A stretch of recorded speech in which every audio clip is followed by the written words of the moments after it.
Thank you. Other witnesses in support? All right, in opposition? Okay, other witnesses in support? We're going to do the support first.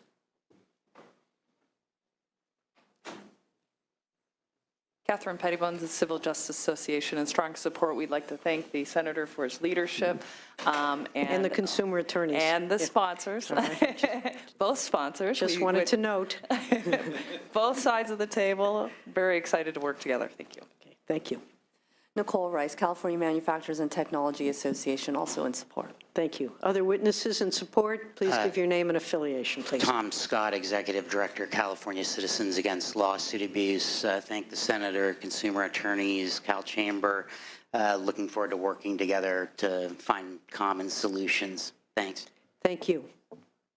Madam Chair, Chris McKaylee on behalf of the California Ambulance Association in support of the measure. Thank you. Madam Chair, Matthew Hargrove on behalf of the California Business Properties Association. We represent the International Council of Shopping Centers, the Building Owners and Managers Association, and the Commercial Real Estate Development Association. We appreciate both of the sponsors and the author. Thank you. Thank you very much. Kathleen Soriano on behalf of the California Asian Pacific Chamber of Commerce in full support. Thank you. Fred Main on behalf of the Chamber of Commerce Alliance of Ventura and Santa Barbara County in support. Thank you. Madam Chair and members, Terry Thomas on behalf of the National Association of Theater Owners of California and Nevada in support. Thank you. Madam Chair, Ron Kingston representing the Apartment Association Orange County, Apartment Association California Southern Cities, East Bay Rental Property Association, North Valley Property Association, all in support. Thank you. Thank you very much. Witnesses in opposition, I'll give you a chance to come on down.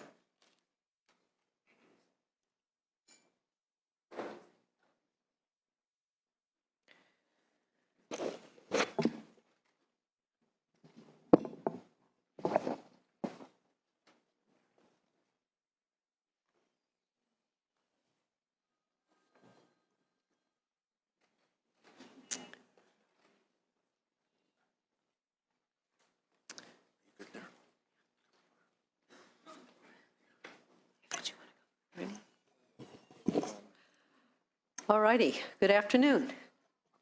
Witnesses in opposition. Good afternoon. Good afternoon. Senators. I'm David Geffen. I'm from Los Angeles, Santa Monica, actually. I'm an attorney. I've been practicing civil rights law for 27 years. I've been using a wheelchair for about 33 years. I know this area very well. Speak into the mic. Thank you. I know this area of law very well. I've been in the trenches fighting these wars. In these battles, and I'm not one of the people that, the small number of people that these laws are supposed to reach out and protect us against. I'm one of the, I consider myself one of the good guys. I'm very surprised to find myself on the opposite side of the table of consumer attorneys, because I've always been on the same side. So why are we here? I understand the business community feels that they are under siege by certain unscrupulous attorneys and plaintiffs, and that they feel that they're being sued over noncompliance, and they want an opportunity to get right with the law. They want to comply. I'm in favor of education, and I'm in favor of training. I'm in favor of tax credits, and I'm definitely in favor of reasonable reforms to get people to a point of compliance.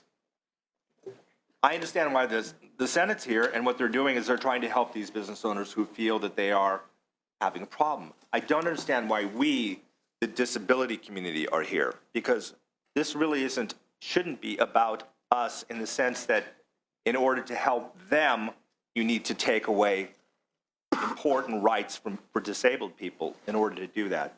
That's not what we should be here talking about, especially on the 25th anniversary of the Americans with Disabilities Act. We should not be here talking about which rights disabled people have to give up. There are several important and very offensive parts of this law to people who practice disability rights and to people who need disabled rights.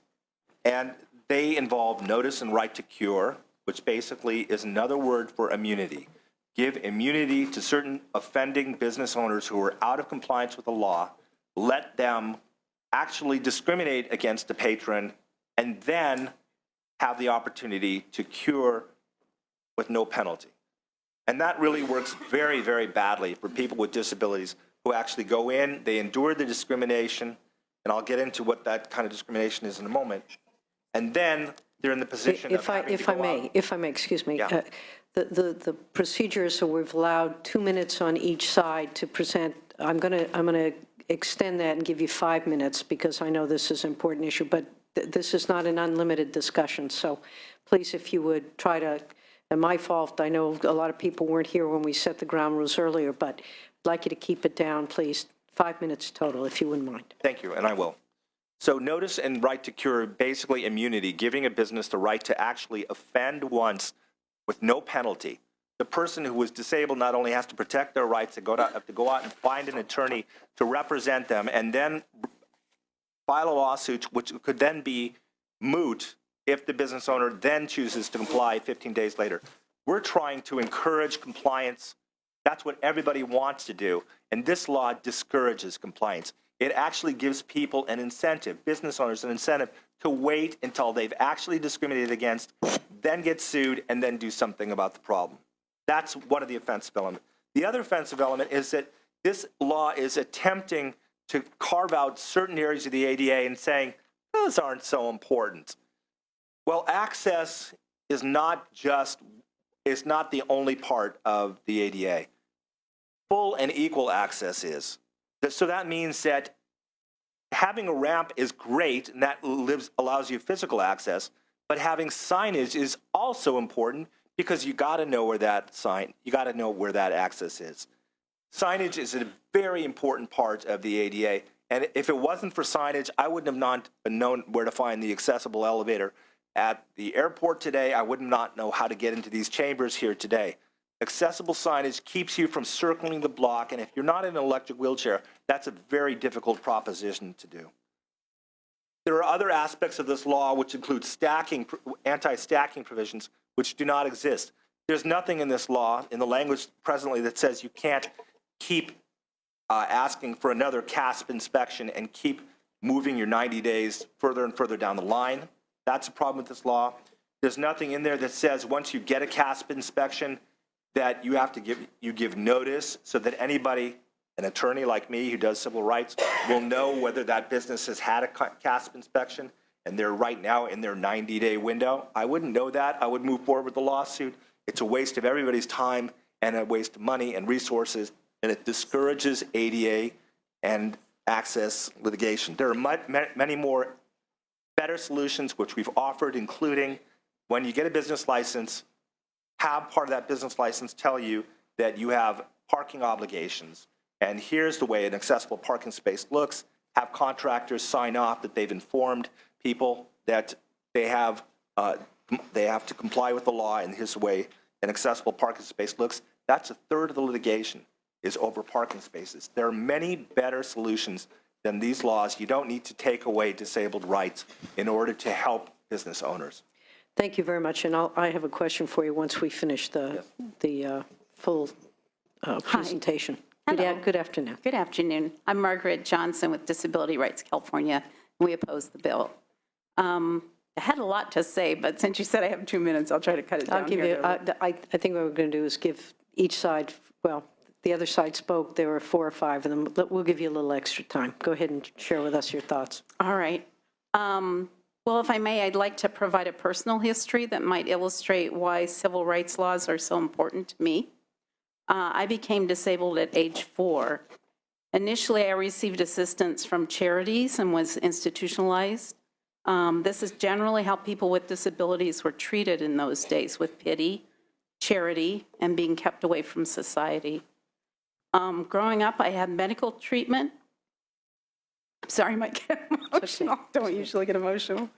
To try and cure me so I could function in society. This was the next stage in disability policy. We call it the medical model. As I moved towards college, I was rehabilitated so I could fit into society. I was steered towards certain work because people with disabilities were seen as incapable of doing other work, like being a lawyer. This is the rehabilitation model. In college, I realized it was time society accepted me as I was and that public policy shift.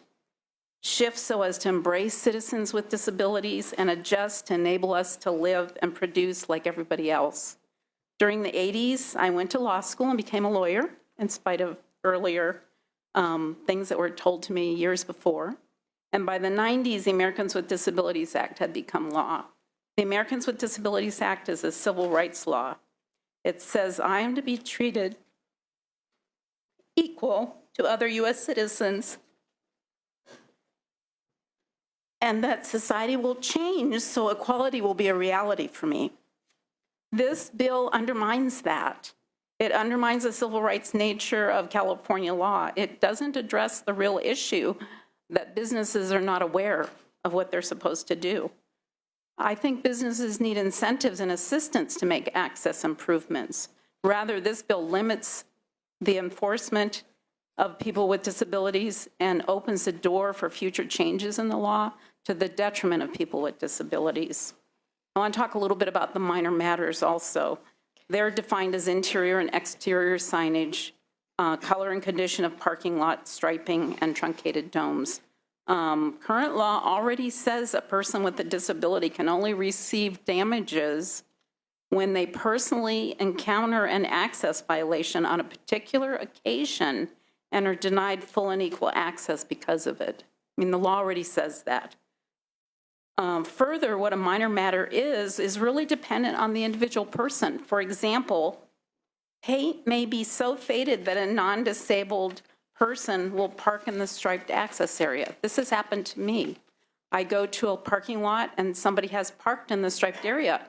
I'm turned away, I can't park there. Other times I've parked and then somebody parks in the striped area next to me because they can't tell it's a striped area. And then when that happens, I can't get into my van again. So I either have to flag down a stranger to move my van, sit there and wait till the person reappears, go into the business, try and track the person down. And even on occasions, I've contacted parking enforcement to tow the person away. And I've had to wait a really long time for parking enforcement to show up. They don't like instantly come and tow a car, believe me.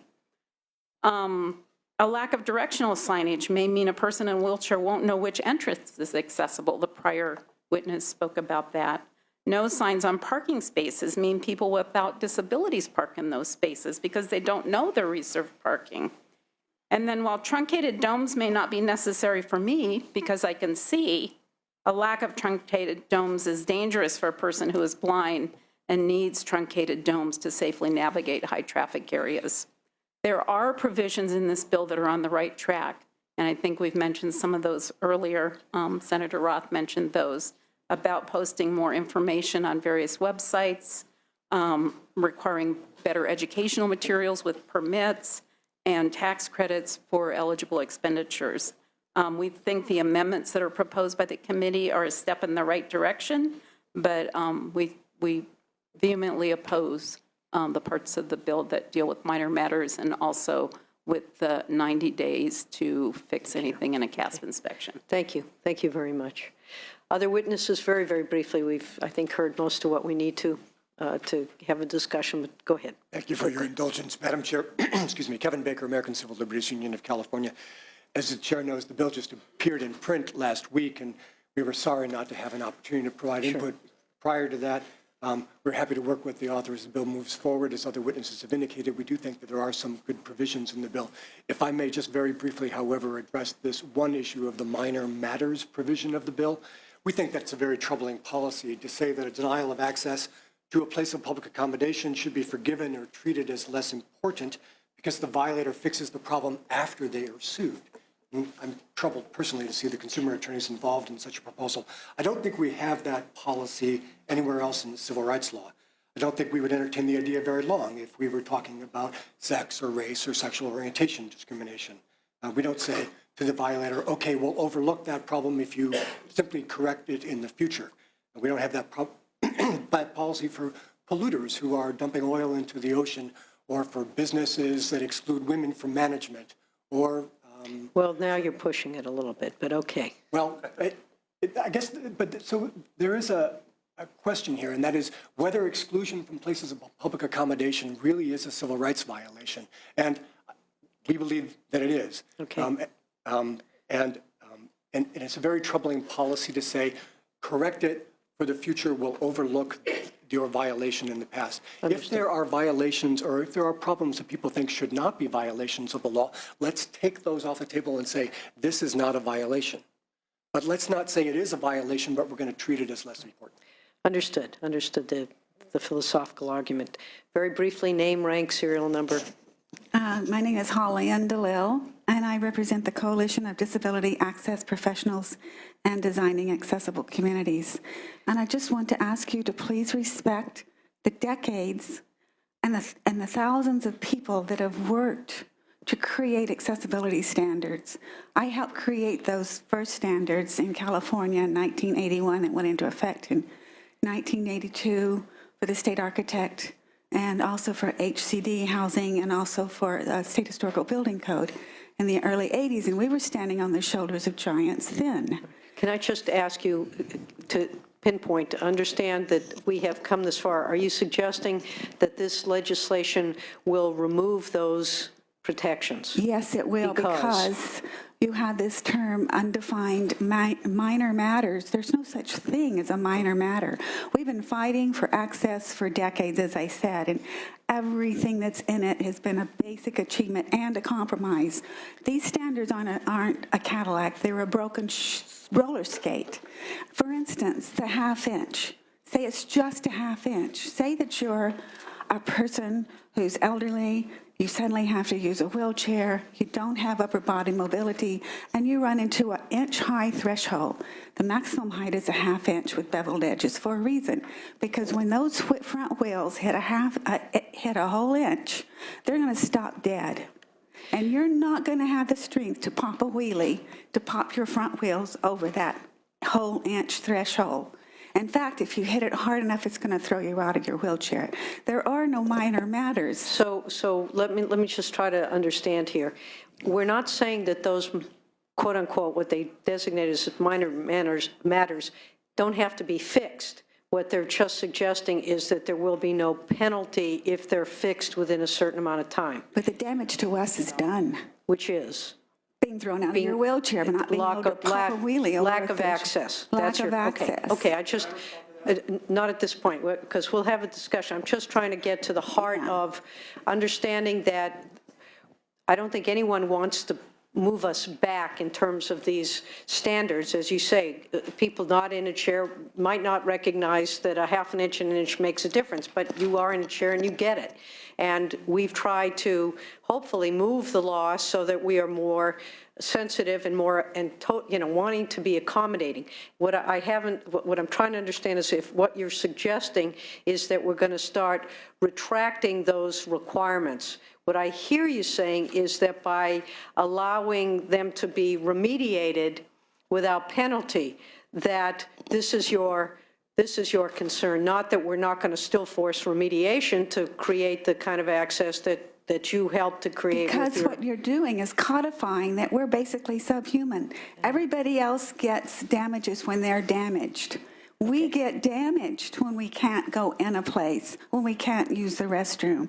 But you're going to codify that we're not equal. We don't matter.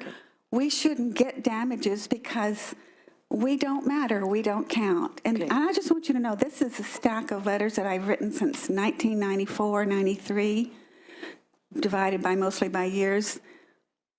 Less than 2% of these letters get answered. And in my letter, they're very polite. I tell them what the problem is. I tell them there's a tax credit, and I give them the number of the IRS form that they can request to get up to $15,000 a year tax credit for barrier removal. I give them the websites of the state architect. And they haven't done anything. Are these all unresponded? I offer to recommend a specialist that can help them. Less than 5%. Are responded to. Okay. Mostly I'm ignored. Thank you. I appreciate it. All right. Other witnesses in opposition, please state your name, affiliation, and very briefly, please. Good afternoon. My name is Ruthie Goldkorn. I serve on the Legislative Committee and Executive Committee of Californians for Disability Rights, and I'm the chair of the California Disabilities Caucus. We haven't met, but we will be taking a position on this bill, and it will be a very vigorous opposed position. By giving an opportunity to cure is saying that, and that 15 days is, you don't matter. Okay. That is absolutely correct. You fell down, you broke something, but I'm going to fix it in 2 weeks, so come on down, and I promise you I won't break you again, and I have no responsibility whatsoever. Okay. I didn't mean to do that. Ladies and gentlemen, this is very passionate, this is very personal. There are building standards that are written the way they are for a reason. They say what they say for a reason. Do not deviate, do not ignore. Notice and right to cure. I have as many letters as Holland does. Never answered, never fixed. Thank you. Thank you very much, ladies and gentlemen. We appreciate the opportunity. Thank you.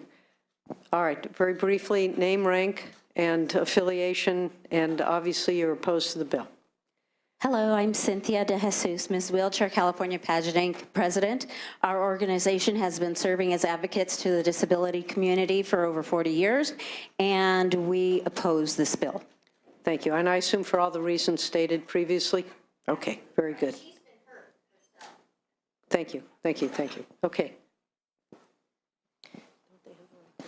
My name is Connie Arnold. I'm from Elk Grove, California. I'm a disability rights advocate over more than 30 years.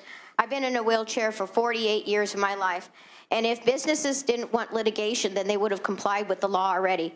We're going into the ADA's 25th anniversary, and we have a notice to cure bill that I'm opposed to, and this minor matters. What's a minor matter to an able-bodied person or to the senator, to the senator's relative, may not be a minor matter to any of us. Okay, so understood. All the things that have been said by Margaret, by Holland, by David are all, and Kevin are all really true. And as a person with a disability, I can say just a week ago, I was at a hotel. I couldn't park in any of the disabled parking because the striping, the signage was so bad that I was afraid somebody would park next to my lift, and nobody can back up my van. It's all push button, and it's like an airplane.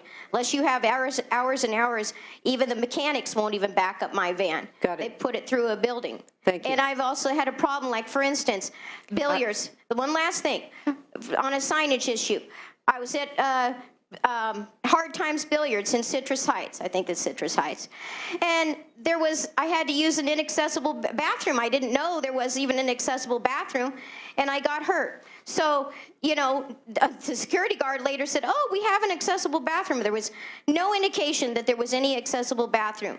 And there are buildings brand new going up today in Carlsbad, for instance. Marbrisa has a 3-inch lip on a roll-in shower. Why did they get an occupancy permit?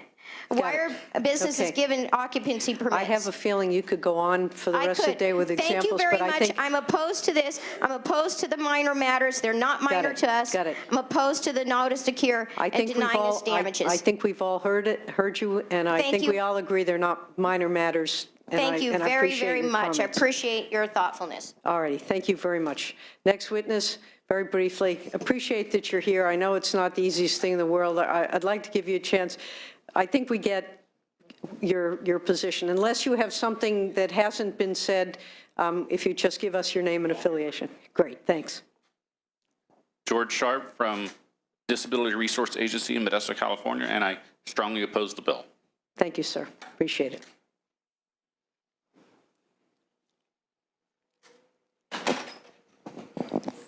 My name is Peter Mendoza. I'm with Californians for Disability Rights and a member of the Disability Organizing Network.